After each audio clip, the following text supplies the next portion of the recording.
ॐ सर्वे वेदा यद्पदमामनन्ति त्वपंसि सर्वाणि च यदुदन्ति यदिच्छन्तो ब्रह्मचर्यमचरन्ति तत्ते पदं संग्रहेणो ब्रवीम्यो इति एतत्। आदर और सम्मान के योग माननीय डॉक्टर साहब डॉक्टर आनंद कुमार जी शर्मा, जो परमपिता परमात्मा की असीम अनुकंपा है, इनको विरासत में आर्य समाज मिला है। बाबू रतिराम शर्मा जी के साथ भी मेरा बहुत अच्छा संपर्क और संबंध रहा है। शिलीगुड़ी आर्य समाज के वो प्रधान थे और जोड़ करके रखा था उन्होंने। आप ऐसे ही मनीषी के सुपुत्र हैं। मुझे पहले जानकारी नहीं थी, अभी अभी जानकारी मिली है, तो मैं बहुत ही प्रसन्न हूँ कि ऐसे विद्वानों के सानिध्य में मैं आ पाया हूँ। और आपका ही प्रयास है कि सेक्टर 11 द्वारिका आर्य समाज में रविवार या सत्संग में 9 से 10 तक आपका प्रवचन हो। मैंने स्वीकृति दे दी और माननीय डॉक्टर साहब ने अभी ऋषिवर देव दयानंद के एक शब्द को ही बहुत मजबूती के साथ रखा है। ऋषि ने लिखा है सत्यार्थ प्रकाश में ही, यतताग्रे विष में वो परिणमे अमृत पामाम, कि हो सकता है कि उसकी शुरुआत विष के समान हो, लेकिन उसका परिणाम अमृत ही होता है। ये मैं अपने जीवन में चरितार्थ किया है। आज 38 वर्ष हो गया है मुझे इस सत्य सनातन वैदिक धर्म के प्रचार और प्रसार में। संपूर्ण विश्व के आंगन में लोग मुझे जान रहे हैं, मेरे विचारों को सुन रहे हैं। उसी श्रृंखला में मैं आज सभी आर्यजनों के बीच में उपस्थित हुआ हूँ और मैं अपने को सौभाग्यशाली मानता हूँ। पर दिल्ली में द्वारिका आर्य समाज में जाने का मुझे अवसर नहीं मिला अब तक। 38 वर्ष हो गया है, यद्यपि द्वारिका आर्य समाज बाद में बना है, डीवी स्कूल भी वहाँ बाद में बना है। खैर, तो आज मैं आप लोगों को ये बताना चाहूँगा कि जैसा कि हमारा इस कार्यक्रम का शीर्षक है, वेद ज्ञान के साथ तथाकथित जो और लोगों के जो ज्ञान है, जिसको वो ज्ञान कहते हैं, ऐसे दोनों ज्ञान को तुलनात्मक ढंग से आप लोगों के सामने मैं प्रस्तुत करूंगा। और परमपिता परमात्मा की असीम अनुकंपा है कि मेरा तुलनात्मक अध्ययन है, कॉम्पैरेटिव स्टडी है। इसी बिना पर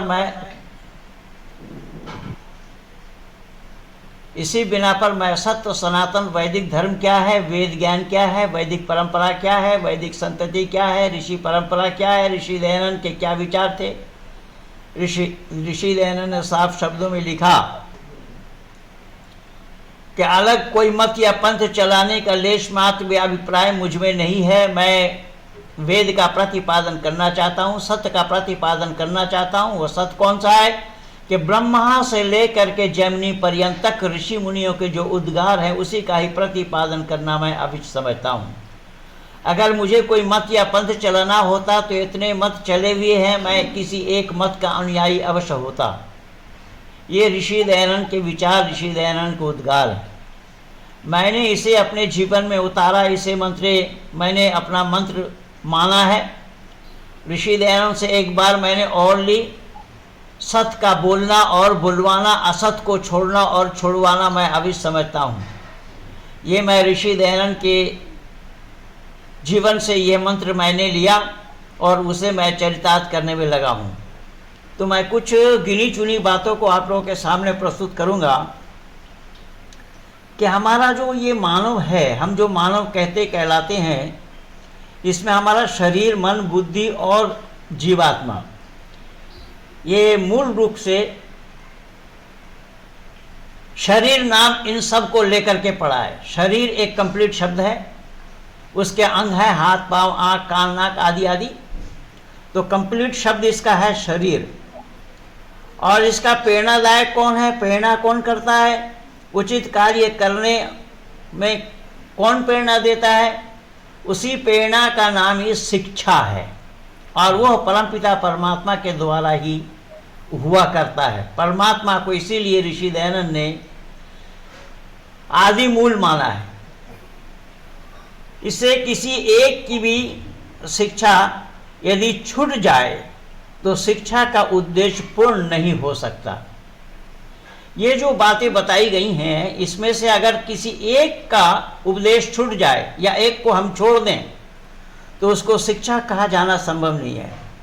इन सब अंगों के समुचित शिक्षा होने पर गृहस्थ जीवन या गृहस्थ धर्म को भी संभाला जाना संभव है। यह ऋषि दयानंद की मान्यता है, और ऋषि दयानंद कह रहे हैं इसके मूल आधार ही परमात्मा है। परमात्मा को छोड़े बिना मनुष्य नहीं बन सकता। अगर परमात्मा को छोड़ दिया, परमात्मा को नहीं माना, परमात्मा को नहीं जाना, परमात्मा के उपदेशों को आत्मसात नहीं किया, परमात्मा का गुणगान नहीं गाया, तो मानव जीवन अंतिम श्रेय के प्रकृति के बंधन से छुटकारा पाया जाना संभव नहीं है। प्रकृति के बंधन से छुटकारा पाने के लिए मूल साधन और उपदेश परमात्मा का है। परमात्मा को ही मानव जीवन में अपना लेना चाहिए। जो मानव परमात्मा को नहीं जाना, परमात्मा को नहीं माना, परमात्मा के उपदेश को आत्मसात नहीं किया, वो मानव कहलाने के अधिकारी, मानव कहलाने के हकदार नहीं है। इसे व्याहिति कहा जाता है। इसके संबंध में हमने अपना मत व्यक्त किया है कि इसे 7 में हम ले सकते हैं, इसके 7 भागों में हम बांट सकते हैं, 7 भागों में हम जान सकते हैं। भुवः स्वः महः जनः तपः और सत्यम, ये विचार ऋषि दयानंद के हैं। ये संस्कार विधि में ही पा जाएंगे, संध्या के पुस्तक में भी पा जाएंगे। संध्या के पुस्तक में भी हम और आप देख सकते हैं।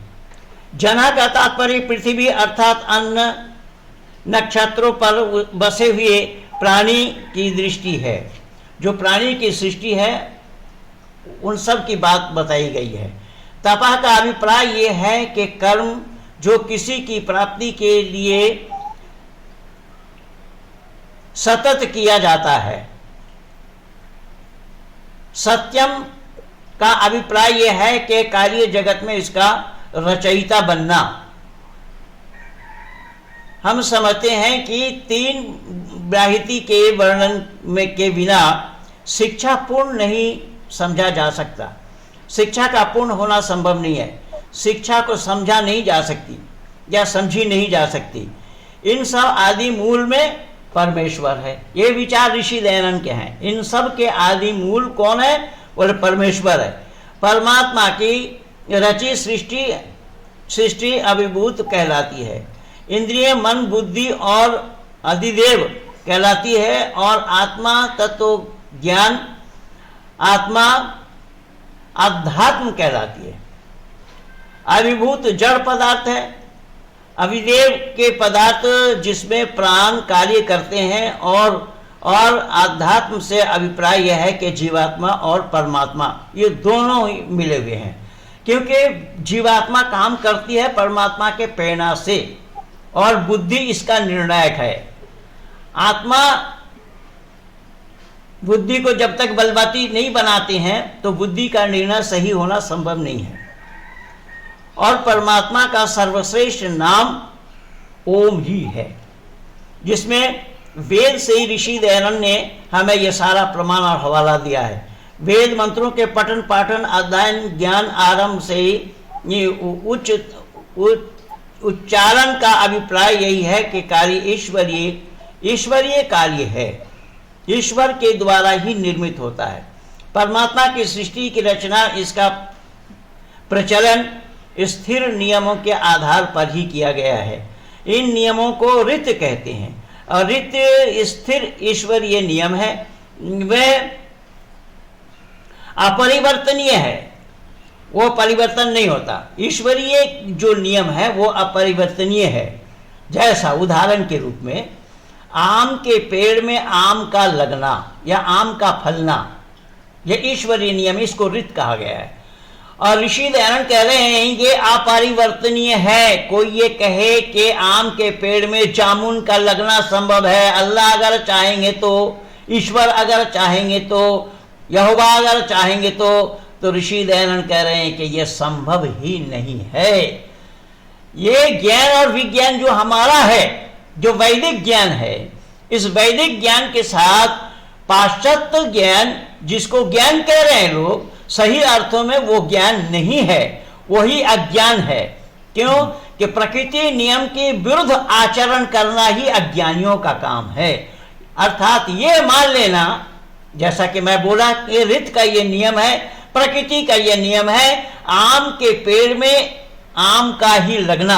आम के पेड़ में कोई कहे अल्लाह अगर चाहेंगे तो इमली का लगना संभव है, तो ये अज्ञानी है, वो लोग अज्ञानी है, ये अज्ञानता की बात है। और अल्लाह भी ज्ञानवान सिद्ध नहीं हो सकते, क्योंकि ये ऋत बताया गया है कि ये अपरिवर्तनीय है। ये प्रकृति के जो नियम है, प्रकृति नियम बिल्कुल अपरिवर्तनीय है, इसके अंदर में चेंजिंग आना, परिवर्तन आना संभव ही नहीं है। इसे दुनिया वालों ने जानने का प्रयास नहीं किया और खामखा इसको ज्ञान के नाम से, अल्लाह के नाम से, यहोवा के नाम से और ईश्वर के नाम से, हमारे हिंदू घराने वाले भी वही हैं, जैसा छेदी लाल है वैसा ही सुराखी लाल है, ये भी कहते हैं ईश्वर अगर चाहेंगे तो हो जाएगा, ईश्वर चाहेंगे ही नहीं। ये ऋषि दयानंद कह रहे हैं, मेरी बात नहीं है, माफ कीजिएगा, मैंने अपने तरफ से एक भी शब्द इसमें लगा करके नहीं बोला, ये ऋषि के विचार हैं। ऋषि ने कहा कि यही तो मानव को समझना है। क्या हम मानव जो ठहरे, अब मानव ठहरने के बाद अगर इसको हम नहीं समझ पाए, इसको समझने का प्रयास हमने नहीं किया, इसको समझना हम नहीं चाहते हैं, तो हम मानव कहलाने के हकदार या अधिकारी नहीं बनेंगे। ये मैं नहीं कह रहा हूं, हमारे ऋषिवर, हमारे पथ प्रदर्शक ऋषिवर देव दयानंद बतला रहे हैं। क्या है दुनिया के लोगों, इसे जानना ही मानवता है कि ऋत क्या है, कि उस नियम को जानो, उस नियम को जाने बगैर अपने को भी जाना संभव नहीं। ये उद्गार ऋषि के हैं। ऋषि ने जो विचार मानव समाज को दिया है, आप संपूर्ण विश्व के आंगन में ढूंढ डालिए, ऋषिवर देव दयानंद के मुकाबले में एक भी ऐसे विचारशील, विचारवान व्यक्तित्व का मिलना संभव नहीं है। इसलिए हमारे लेखकों ने लिखा है, 100 बार जन्म लेंगे, 100 बार फना होंगे, एहसान दयानंद के फिर भी ना अदा होंगे। ये इतना बड़ा काम ऋषिवर देव दयानंद ने किया है। मैं तो डंके की चोट में कहता हूं, कहता रहा हूं, कहता आया हूं और कहता ही रहूंगा कि ये चीज मुझे मिली है सत्यार्थ प्रकाश में। जैसे कि माननीय डॉक्टर साहब ने अभी अभी सुनाया आप लोगों को, सत्यार्थ प्रकाश अगर मैं ना पढ़ता होता, गुरुकुल इंद्रप्रस्थ के माध्यम से अगर सत्यार्थ प्रकाश मेरे हाथ न लगती होती, सत्यार्थ प्रकाश के नजदीक मैं नहीं आ पाता होता, तो मैं भी विचरण कर रहा था उसी में। किसमें? ओए आम के पेड़ में भी इमली का लगना संभव है। सही बात। ये विचार ऋषि ने हमें दिया है कि बेटा ऐसा नहीं है, ऐसा होना संभव नहीं है।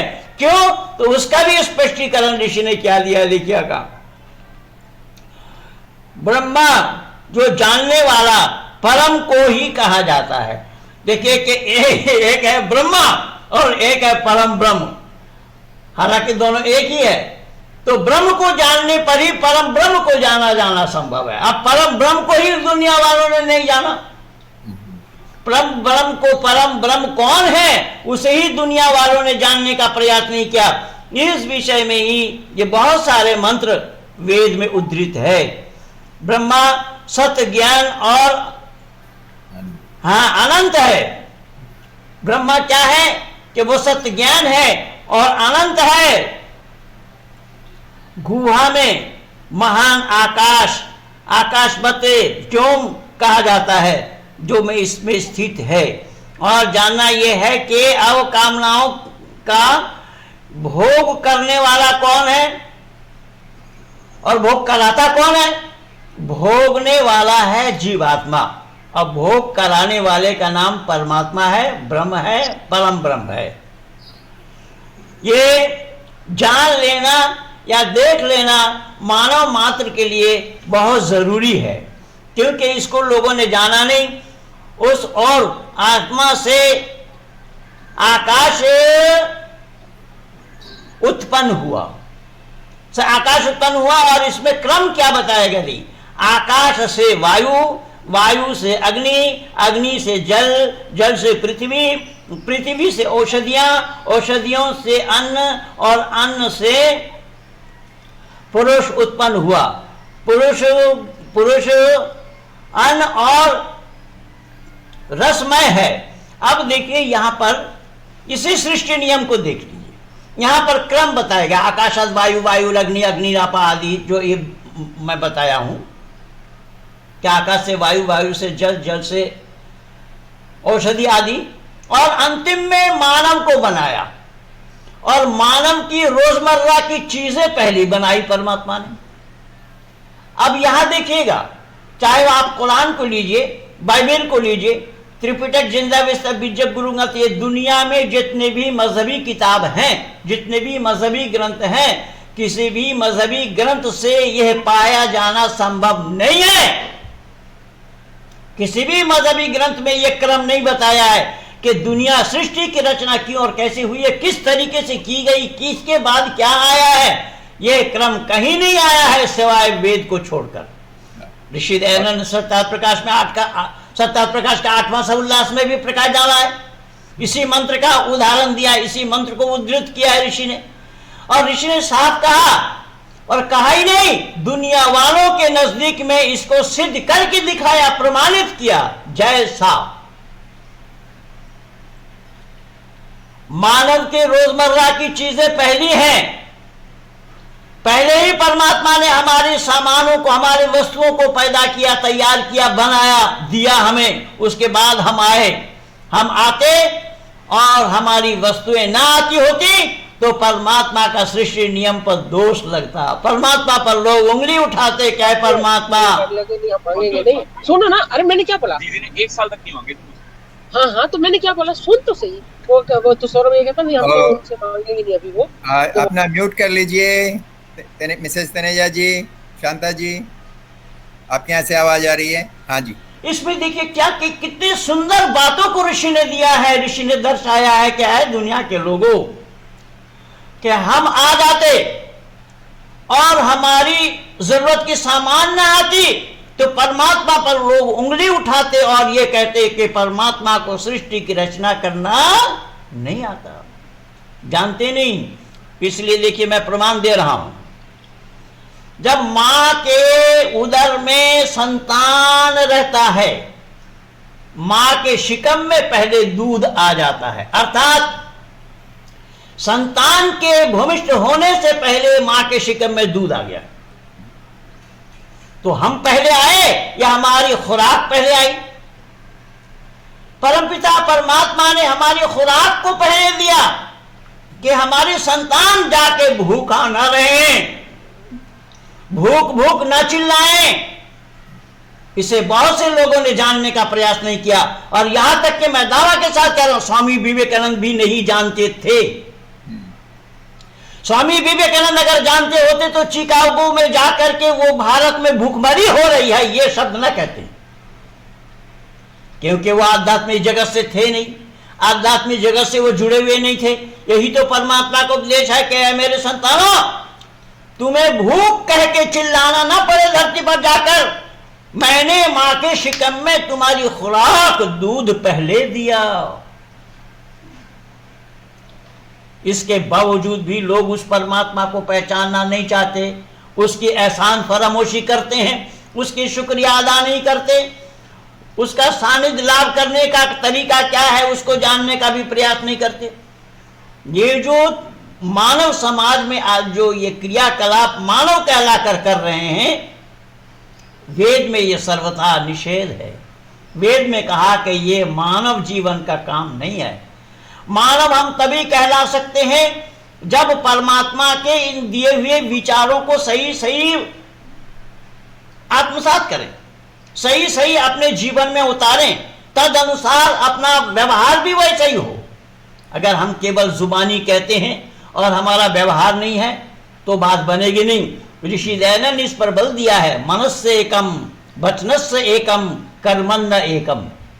मन, वचन और कर्म तीनों एक होना चाहिए कि जैसा हम जुबान से बोले हमारे मन के अंदर में भी भावना वही होनी चाहिए और हमारा आचरण भी वैसा ही होना चाहिए। इसी की कमी है आज, वो आज हमारे समाज में भी इसकी कमी है। खैर मैं उधर नहीं जाता क्योंकि आप लोगों के दिल में सदमा पहुंचाना मेरा उद्देश्य नहीं है, आप लोगों के दिल में दुख देना मेरा मकसद और उद्देश्य नहीं है। भली प्रकार मैं 38 वर्षों से देखा हूं, देख रहा हूं, परमात्मा की असीम अनुकंपा है। संपूर्ण विश्व के आंगन में इसी वेदों का ही डंका मैंने बजाया है।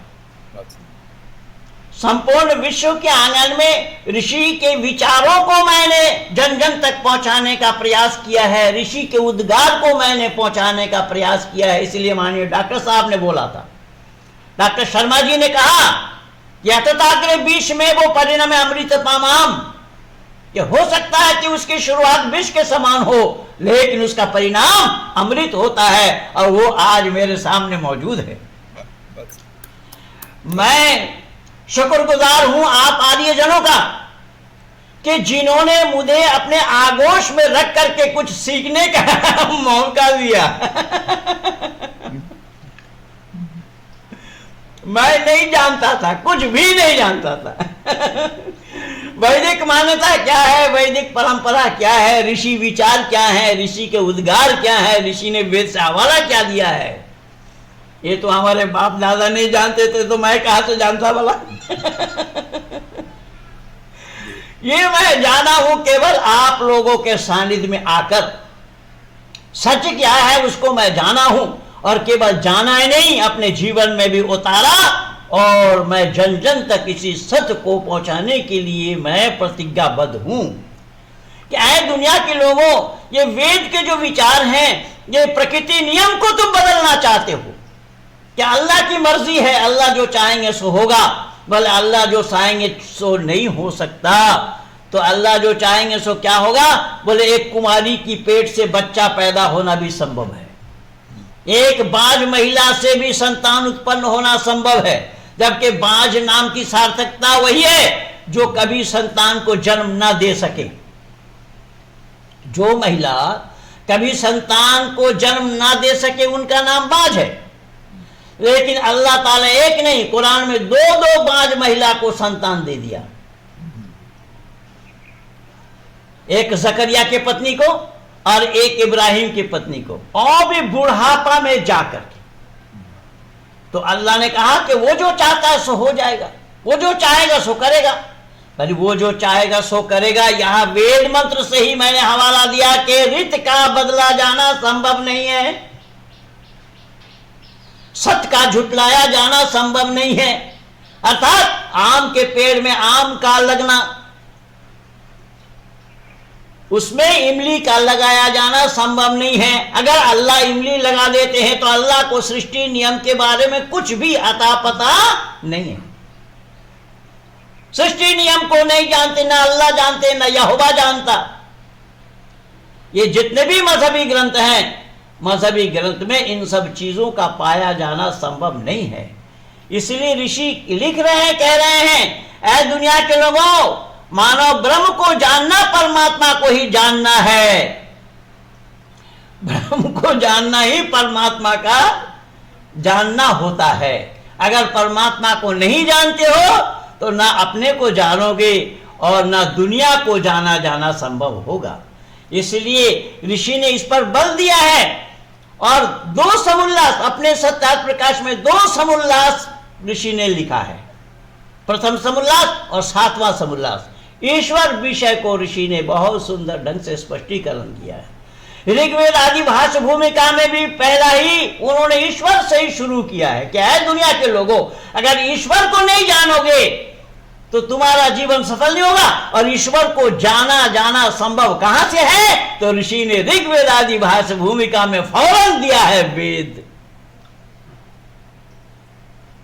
ऋषि कह रहे हैं, ऐ दुनिया के लोगों, ये तो क्रम है, बोले वेद क्या है? तो वेद ईश्वरीय ज्ञान है। यथेमं वाचम कल्याणी मा बदानि जनेभ्या है, ये मानव मात्र के लिए कल्याणी वाणी, ये कल्याणी ये वाणी मानव मात्र के लिए ये परमात्मा का दिया हुआ ज्ञान है।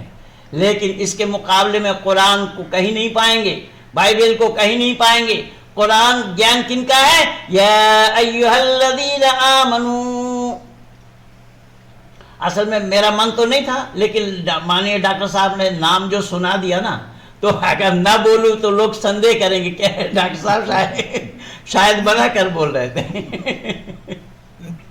हालांकि जो मेरे से वाकिफ है वो सब जानते हैं। तो कहने का तात्पर्य मेरा ये है, यहाँ अल्लाह ने साफ कहा या अय्युहल्लज़ीना आमनू, ऐ ईमान लाने वालों, अल्लाह के नज़र में जो इस्लाम को नहीं मानता वो सब के सब बेईमान है। सबको बेईमान कहा गया है, क्योंकि ईमान एक शब्द है और उसके विपरीत जो है, उसका विलोम शब्द जो है वो बेईमान है। तो ईमान क्या है उसको जान लीजिए, ईमानदार कौन है उसको जान लीजिए, तो बेईमान अपने आप पता लगेगा। लेकिन आश्चर्य की बात आज मैं माननीय डॉक्टर साहब के सानिध्य में ये कहना चाह रहा हूं कि अब अफगानिस्तान में जो लड़ाई हो रही है तालिबानियों का और अफगानियों का, दोनों ही तो इस्लाम के मानने वाले हैं। बिल्कुल।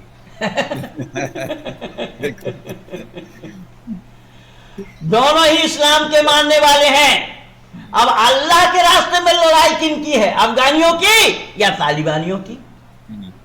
और याद रखना माननीय डॉक्टर साहब, मैं आपके सानिध्य में ही बोल रहा हूं जी कि अगर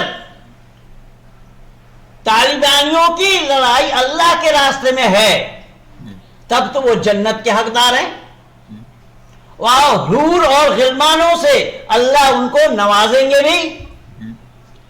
और कहीं अफगानियों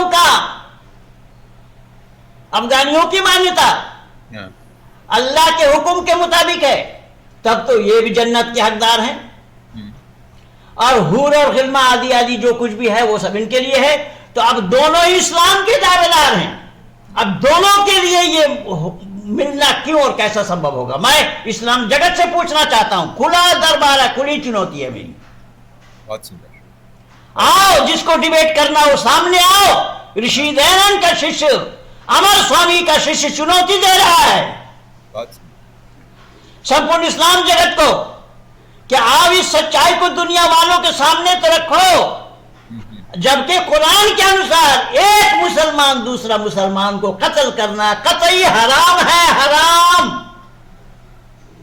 एक मुसलमान दूसरा मुसलमान को कत्ल करना कतई हराम है, मैं नहीं कह रहा हूं, अल्लाह ने फरमाया।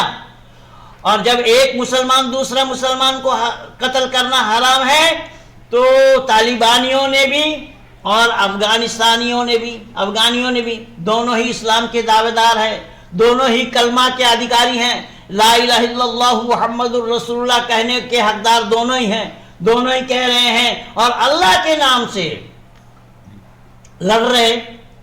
और फिर ये कहते हैं कि अल्लाह के दीन में जबरदस्ती नहीं है। भाई, अल्लाह के दीन में अगर जबरदस्ती नहीं है तो यहां लड़ाई किस बात की है? तो यहां लड़ाई है गद्दी की, कि गद्दी पर काबिज कौन हो? ऐ इस्लाम के मानने वालों, आओ, मैं एक आदर्श दिखा रहा हूं कि हमारे पूर्वजों ने राजगद्दी को ठोकर मारी।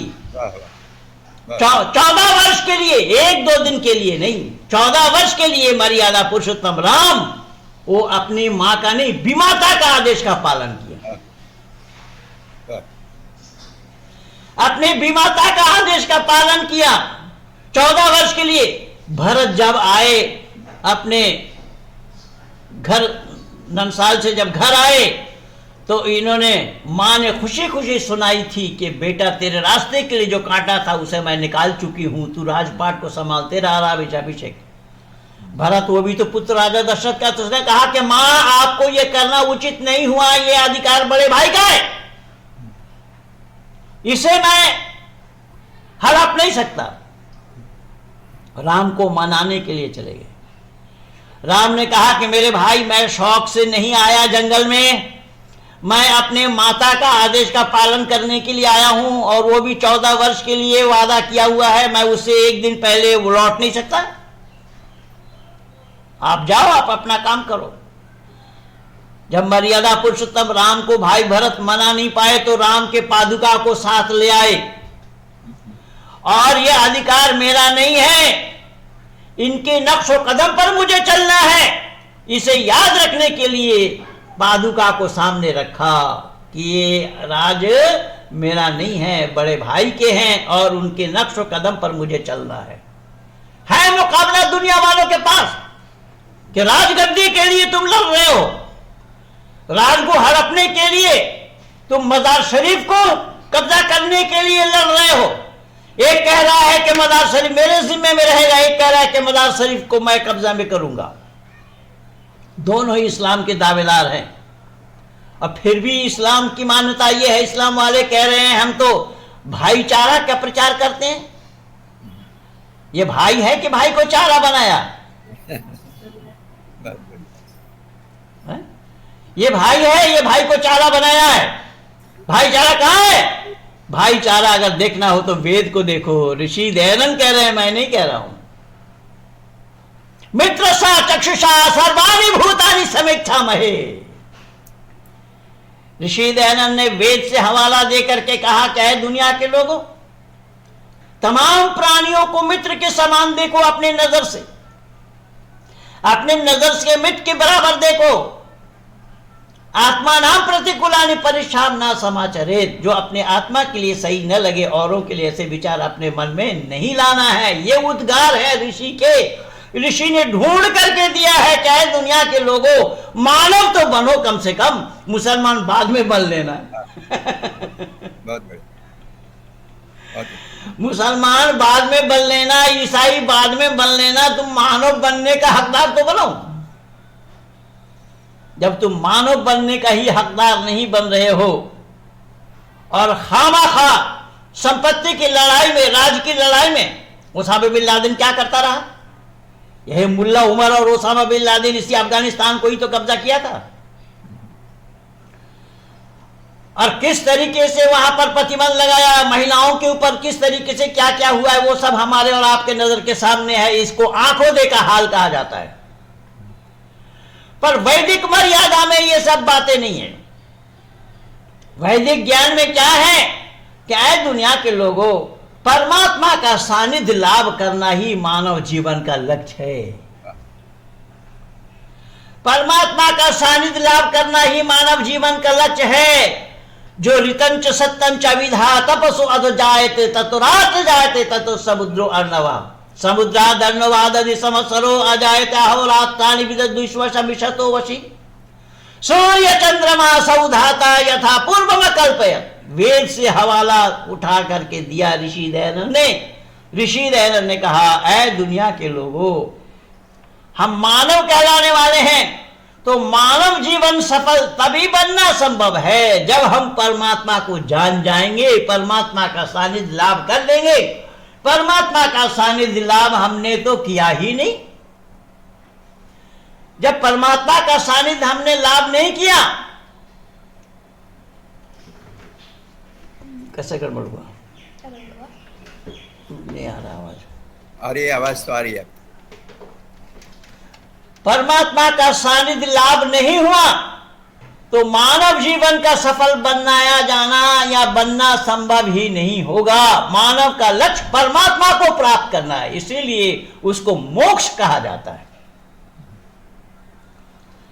मोक्ष उसी का ही नाम है कि मानव अपने जीवन में सफल से सफलतम की ओर जाते हुए ईश्वर सानिध्य लाभ करने का जो साधन है, उस साधन के मुताबिक अपना जीवन को सरबसर करना, अपना जीवन को चलाना। मोक्ष का मतलब ये नहीं है कि आपके दिल्ली में जो बुराड़ी में पिछले दिन हुआ है, घर के लोग सारे सुसाइड करके ही मोक्ष चले गए। ऐसा संभव नहीं होगा। मोक्ष एक पीरियड का नाम है, वो कर्म अनुसार ही पाना है। परमात्मा आनंद स्वरूप है। परमात्मा से आनंद को प्राप्त करने के लिए जितने देर तक आनंद को प्राप्त करना है, या जीवात्मा करती है उतने देर का ही नाम मोक्ष है। मोक्ष कोई और चीज नहीं है। लेकिन यह जीवात्मा फॉरएवर के लिए परमात्मा के आनंद को प्राप्त नहीं करना, उसका एक शेड्यूल्ड पीरियड है। उस पीरियड को खत्म होने के बाद फिर जीवात्मा को जीवात्मा रहना है। ऋषि दयानंद ने इसका हवाला दिया कि जैसा एक लोहा को अग्नि में डालने के बाद ये लोहा अग्नि सम हो जाता है, लेकिन लोहा को निकालने के बाद लोहा को लोहा ही रहना है, यही प्रमाण है। लेकिन दुनिया के लोगों ने तो आज उस परमात्मा को प्राप्त करना नहीं चाहा। दुनिया के लोग अगर प्राप्त करना चाह रहे हैं तो ये मार पीट हुड़दंग मचा करके जन्नत के हूरों को प्राप्त करना चाहते हैं।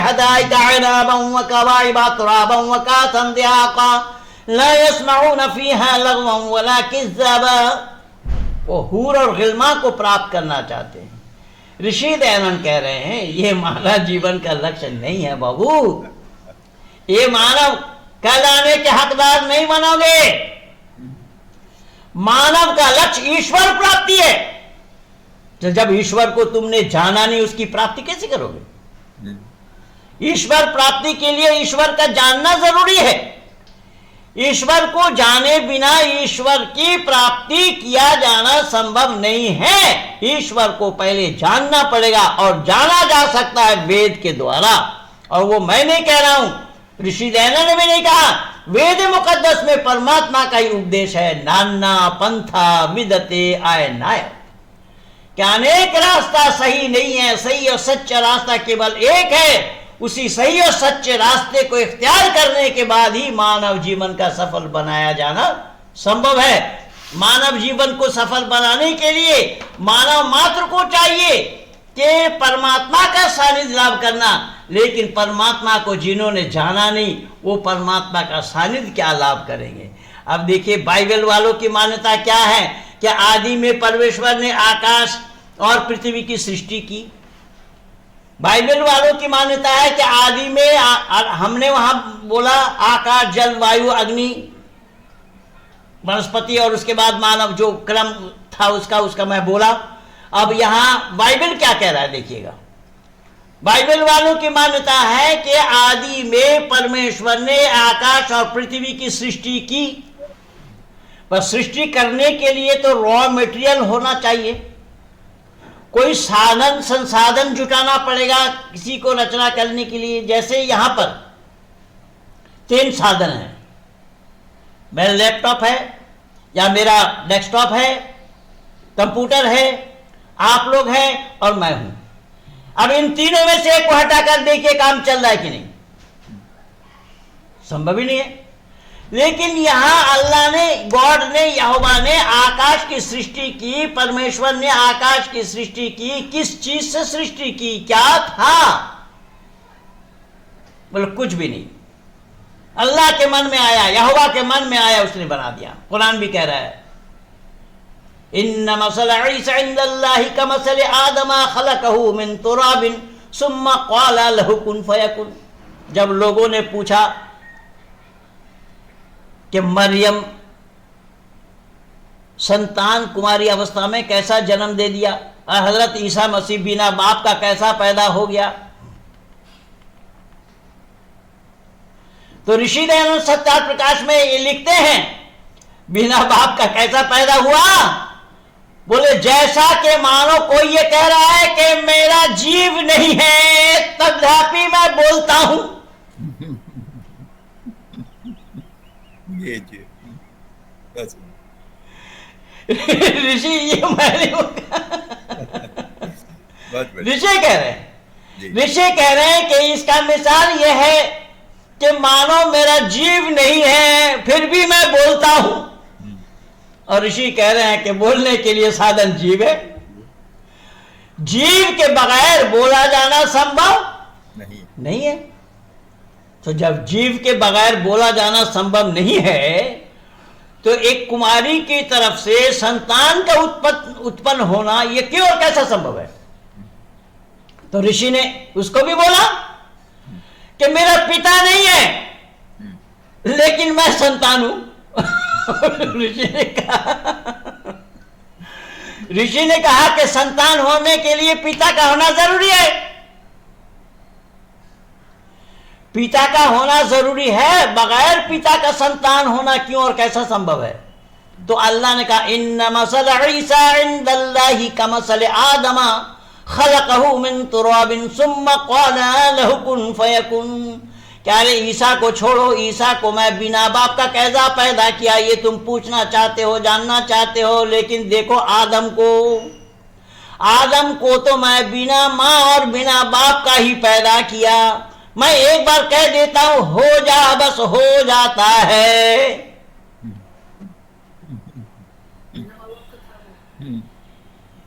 माननीय डॉक्टर साहब ने बहुत ही सूझबूझ के साथ मेरा विषय दिया है। माननीय डॉक्टर साहब विलक्षण प्रतिभा संपन्न व्यक्तित्व हैं और डॉक्टर साहब ने जानबूझ करके ये विषय दिया है कि वो पाश्चात्य संस्कृति, वो जिसको ज्ञान कह रहे हैं लोग, अंधकार को ही ज्ञान कहा जा रहा है। अंधकार का ज्ञान होना क्यों और कैसा संभव है? अंधकार तो अंधकार ही रहना है, अंधकार को अंधकार रहना है। अंधकार प्रकाश में परिवर्तित होना संभव नहीं है, क्योंकि प्रकाश प्रकाश है और अंधकार अंधकार है। तो प्रकाश और अंधकार दोनों को जानना जरूरी है। इसलिए सही अर्थों में ज्ञान हमारा वेद है। उस वेद ज्ञान को जानने के बाद इतर जितने भी हैं ये सब अज्ञान सिद्ध होता है। बहुत बढ़िया, बहुत बढ़िया। वेद ज्ञान के सामने में ये कोई भी टिकने वाला नहीं है। कोई ना टिक सका है ना टिका जाना संभव है। मैं कयामत तक समय दे रखा हूं। बहुत बढ़िया, बहुत। क्या आओ, किसके अंदर में ताकत है, किसके अंदर में मादा है, किसके अंदर में सलाहियत है, आओ। लेकिन आने के लिए मैंने शर्त रख दिया कि हम स्टैम्प पेपर में एविडेविट करके, स्टैम्प पेपर में लिखा पढ़ी करके ही हम इस कार्यक्रम को करेंगे। मैं हार गया तो तुम्हारा, तुम हार गए तो मैं धर्मी बनूं। बात बढ़िया, बात सुन। अभी आप लोगों ने दूरदर्शन में देखा, सुदर्शन न्यूज चैनल में, वो कुरान लाने के लिए गया मौलाना कोकब, और कुरान ही ला रहा है। सुरेश जी ने कहा कि पंडित जी एक दिन अलग से इनके साथ आपका कराएंगे। और जितने भी मौलानाओं का नाम ले ले करके सुरेश जी ने चिल्ला चिल्ला कर आवाज दे करके पुकारा, एक भी नहीं आया अपने शक्ल दिखाने के लिए, अपने चेहरे दिखाने के लिए। लेकिन विभिन्न दूरदर्शन में आप देखते हैं सब चिल्पो कर रहे हैं, कहीं कोई कुछ को बोल रहा है, कोई कुछ बोल रहा है, जबकि वैदिक सिद्धांत के बारे में कुछ भी जानकारी नहीं है और ना तो इन एंकरों को पता है कि क्या पूछना चाहिए इनको। एक शब्द पूछने पर ही इनके पसीने छूट जाएंगे, लेकिन वो शब्द इन एंकरों के पास नहीं है। मैं एक छोटा सा उदाहरण दे रहा हूं, और उदाहरण, यद्यपि ये विषय मेरा नहीं है, मेरा विषय तो वही है जो मैं बोल रहा हूं, लेकिन उदाहरण के लिए मैं ये बोल रहा हूं कि अभी आप लोगों ने देखा कि बंगाल के मुख्यमंत्री 5 दिन दिल्ली में पड़ाव डाले, भारत का प्रधानमंत्री बनना चाहते हैं। कोई बात नहीं, सबकी इच्छा है, आकांक्षा है, सब बने और सब बनना चाहिए। लेकिन जो मुख्यमंत्री ये कह रही थी कि मैं प्रधानमंत्री नहीं मानता, इनके गाल में मैं थप्पड़ लगाना चाहती हूं, थप्पड़ मारूंगी, तो वो अनुदान किन से मांगने के लिए गए? प्रधानमंत्री के पास अनुदान मांगने के लिए गए। अनुदान के लिए कह रहे हैं और फिर बोल रहे हैं कि हम प्रधानमंत्री नहीं मानते। जब प्रधानमंत्री आप मानती नहीं हो, किसके पास चली गई आप मांगने के लिए? ये दूरदर्शन के चैनल में बैठे हुए एंकरों के पास पूछने की मादा नहीं है, ना ये जानते हैं, एक सवाल में ही पसीने छूट जाएंगे। तो ये सब काम नहीं हो रहा है। और ऋषि कह रहे हैं कि इसका मूल आधार वेद है। वेद को जाने बिना सच्चाई के नजदीक आना संभव नहीं होगा। तो बाइबल वालों ने जो ये मान्यता है कि और पृथ्वी बेडोल और सुनसान पड़ी थी। देखिए, जब कोई वस्तु बनी नहीं, कोई सामान बनी नहीं, तो पृथ्वी सुनसान और बेडोल पड़ी थी का क्या मतलब? भाई पृथ्वी बनने का सवाल ही कहां है? पृथ्वी तो अभी बनी कहां है? पहले तो आपने बताया कि आकाश को बनाया, तो आकाश को बनाया, कुरान में तो आकाश को छत कह दिया। आकाश को छत बना दिया। अब पृथ्वी सुनसान पड़ी थी और जल के ऊपर अंधियारा था तथा परमेश्वर का आत्मा मंडरा रहा था, छटपटा रहा था। अब विचारशील मानव जरा विचार करें, जब परमात्मा का आत्मा मंडरावे या मंडराने लगे तो दुनिया की रचना क्या करेंगे भला? पृथ्वी की रचना क्या करेंगे, कैसे करेंगे? यानी परमात्मा के बारे में भी बाइबल में सही और सटीक ज्ञान नहीं है, और ये जानते भी नहीं, ना कुरान वाले जानते हैं ना बाइबल वाले जानते हैं। ये जितने भी वाले हैं वेद को छोड़कर, मैं सबके लिए कह रहा हूं, चाहे वो पुराण वाला हो, बाइबल वाला हो, और जितना भी वाला है, वैदिक सिद्धांत, वैदिक मान्यता को छोड़ करके दुनिया वालों के पास कोई भी मान्यता नहीं है कि सृष्टि की रचना कैसी बनी। और ऋषि दयानंद कह रहे हैं, लिख रहे हैं अपने अमर ग्रंथ सत्यार्थ प्रकार में, जिन्होंने सृष्टि की रचना को नहीं जाना, जिन्होंने सृष्टि की रचना को नहीं जाना, वो ईश्वर को भी जान और अपने को भी जान नहीं सकता। अपने को जानने के लिए, परमात्मा को जानने के लिए सृष्टि की रचना को जानना पड़ेगा। यही तो कारण बना कि परमपिता परमात्मा का उपदेश है, पश्य काव्य, मेरी रचना को देखो,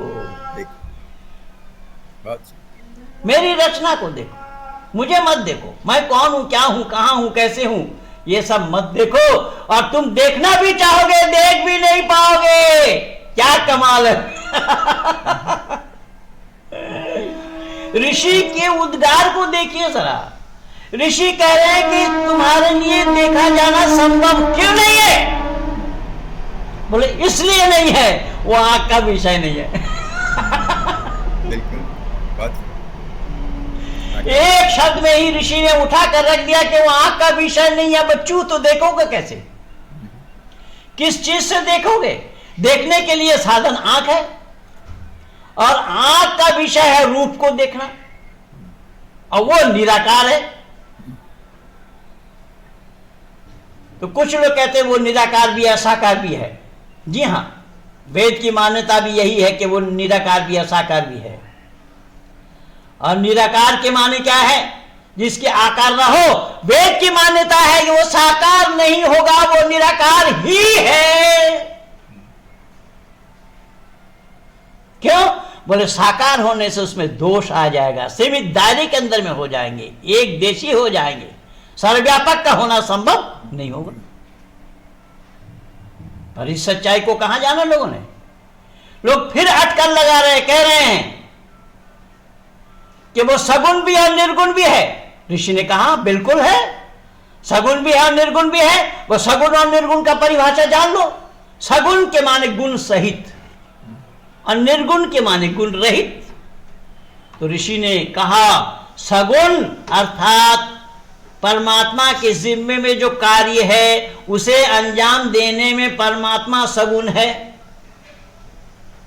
उसके जिम्मे में जो काम नहीं है उसे अंजाम न देने में वो निर्गुण है। जैसा ऋषि ने खोला, जैसा सृष्टि की रचना करने में परमात्मा सगुण है, उसको स्थिति में लाने में परमात्मा सगुण है, प्रलय करने में परमात्मा सगुण है, मानव मात्र के किए हुए कर्मों का फल देने में परमात्मा सगुण है।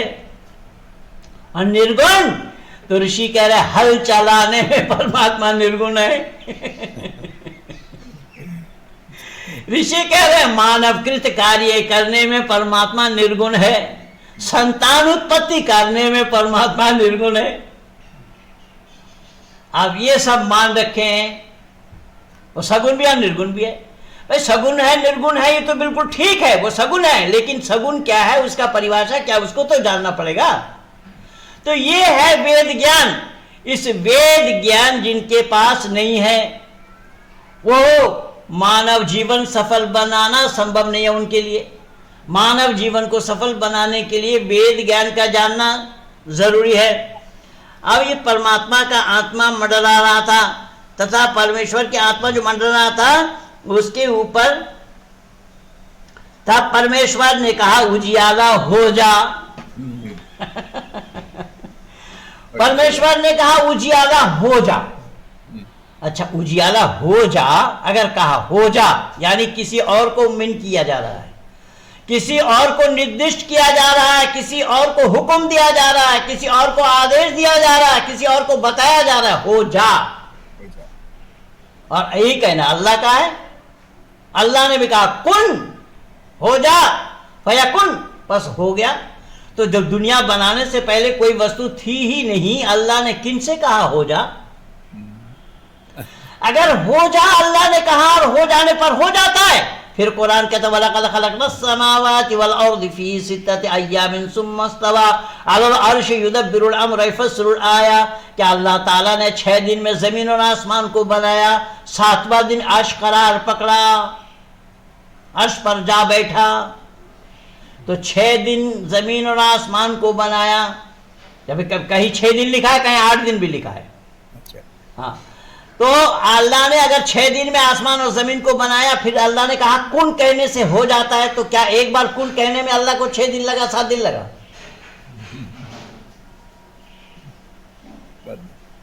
तो कहने का तात्पर्य ये है, तो ऋषि दयानंद कह रहे हैं कि वेद में ये बेतुकी बातें नहीं है। वेद में सृष्टि के जो क्रम है वो मैं पहले ही आप लोगों को सुना दिया हूं। आकाश, वायु, जल, पृथ्वी आदि, वनस्पति आदि, मनुष्य किस तरीके से बना है, किसके बाद क्या क्रम क्या है, उस क्रम को वेद में ही खोला है। क्रम की जानकारी केवल वेद में ही दी गई है। और ऋषि दयानंद कह रहे हैं कि वेद के सानिध्य में आए बगैर जाना संभव नहीं है। अब यहां यहोवा ने कहा कि उसने कहा, परमेश्वर ने कहा उजियाला हो जा। किसने कहा? और फिर देखिए मूर्खता की बात, उजियाला हो जा कहा और फिर उजियाला को अंधेरे से दूर किया।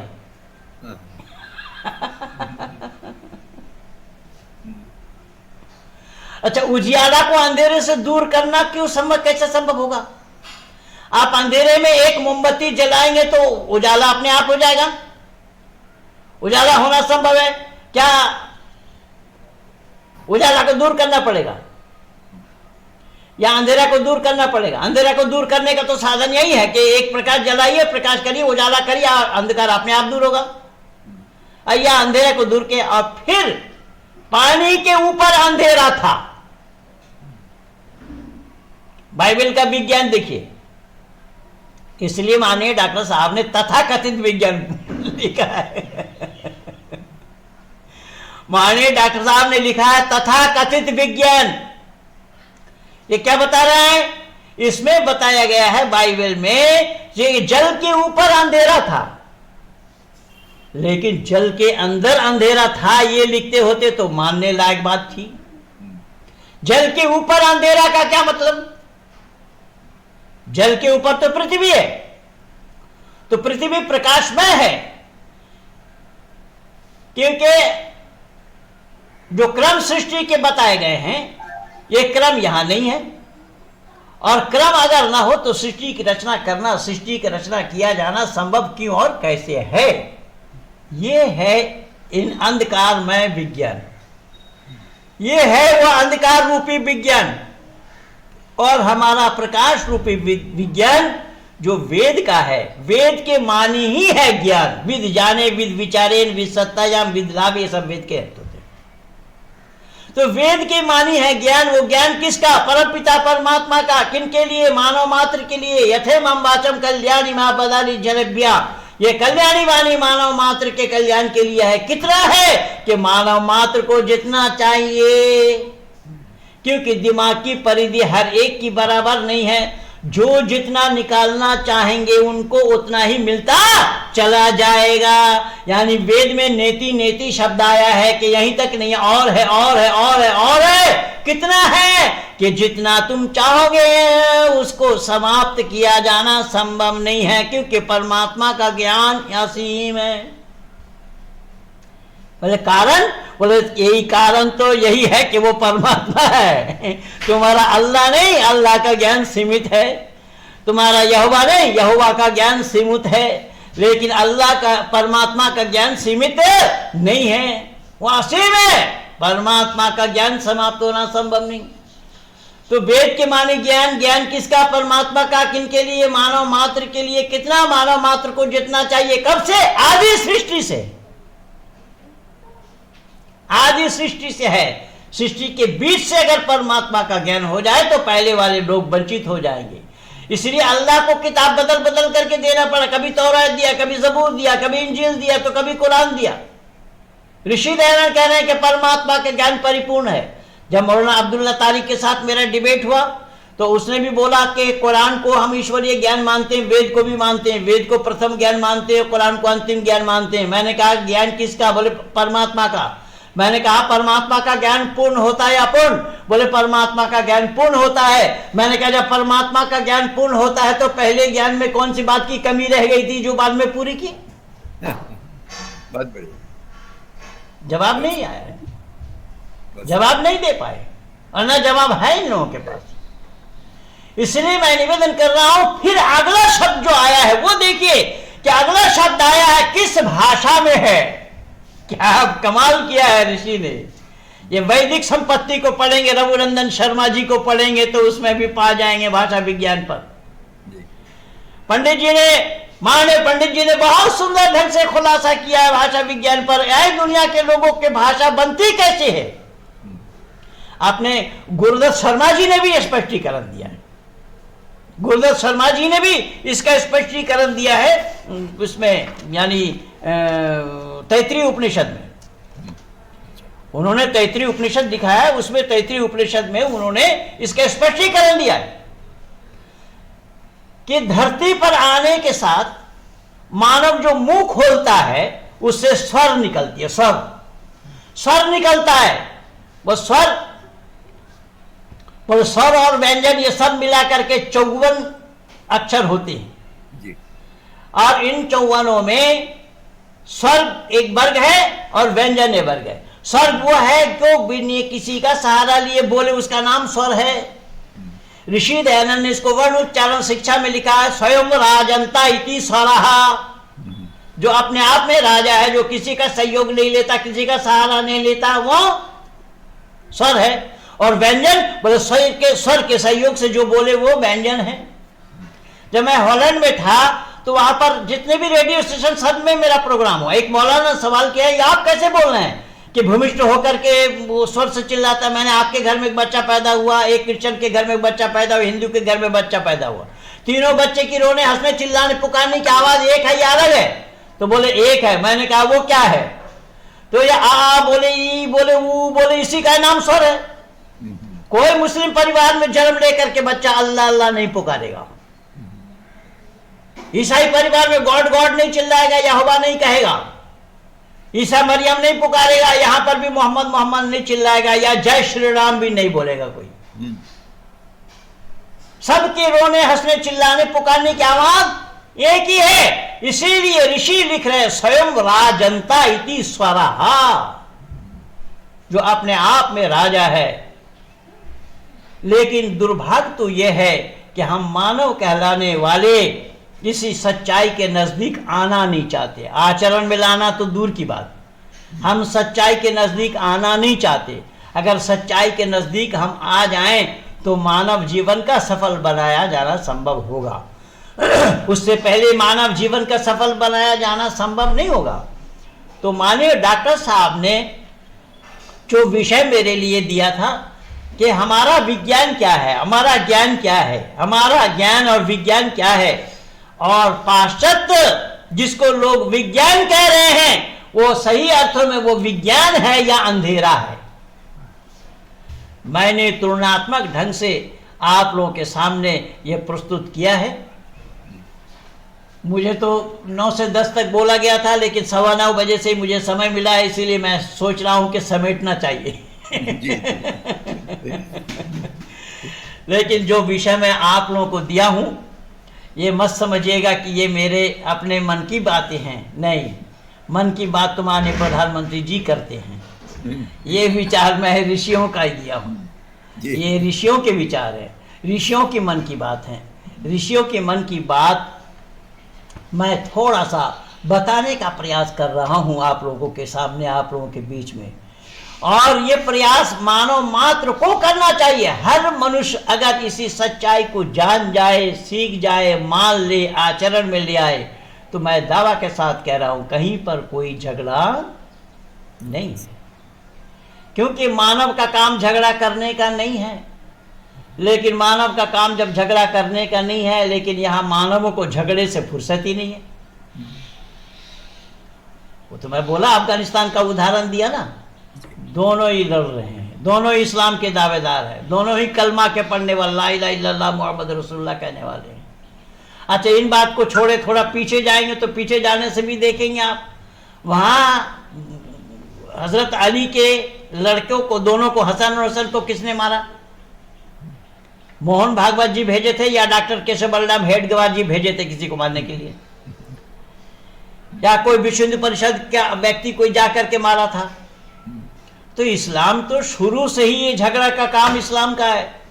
अल्लाह ने आदम बना करके उसे में भी झगड़ा लगा दिया, भाई भाई को मरवा दिया। एक बहन के साथ दोनों नजर लगा रखा था, दोनों एक बहन को शादी करना चाहते थे और दोनों एक से मरवा करके एक से शादी करा दी। तो ये तमाशा इनका जो है, ये ज्ञान का होना संभव ही नहीं है। और वहां देखिए, आदम को बनाया और आदम के बाया पसली से उसकी स्त्री को बना दिया, बिना ऑपरेशन थिएटर, बिना दवा दारू, बिना सर्जन, ऑपरेशन हो गया, आदमी बन गया। और आदमी उसके अंदर में रूह डाला, रूह अल्लाह ने पाया कहा, जबकि रूह अजन्मा है, जीव जो है वो अजन्मा है।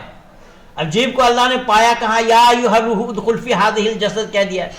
क्या रूह तू प्रवेश हो जा आदम के शरीर में। आदम के शरीर में अल्लाह तो रूह डाल दी, लेकिन आदम के पत्नी हवा में अल्लाह ने रूह नहीं डाली।